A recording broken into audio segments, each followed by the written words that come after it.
बहुत समय पहले की बात है। जंगल के बीचों बीच एक महल था जो बरसों से बंद था। पास के गांव वाले कहते थे जो भी वहां जाता है वो लौट कर वापस नहीं आता। वहां एक चुड़ैल रहती है। एक दिन एक परिवार वहां से गुजर रहा था। वहां रात हो गई, लेकिन वे अजनबी थे। उन्हें उस चुड़ैल के बारे में पता नहीं था। वे उसी महल में रुक गए। वे 3 लोग थे।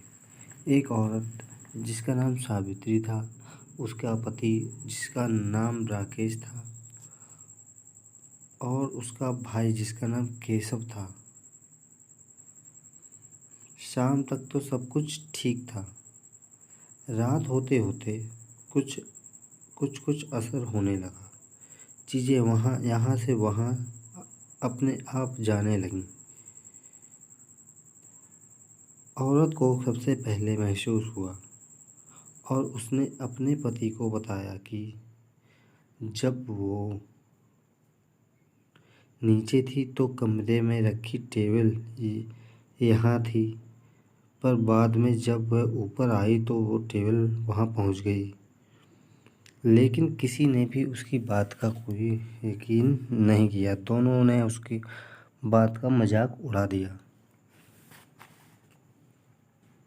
फिर जब वो अपने छोटे भाई के कमरे में बैठे बातें कर रहे थे, उसके बाद जब वो वापस अपने पत्नी के साथ आया तो दोनों ने देखा कि बेड दूसरी तरफ पहुंच गया है। तभी दोनों ने डर गए और उन्होंने अपने भाई को केशव को बुलाया। वह पूरी बात बताई।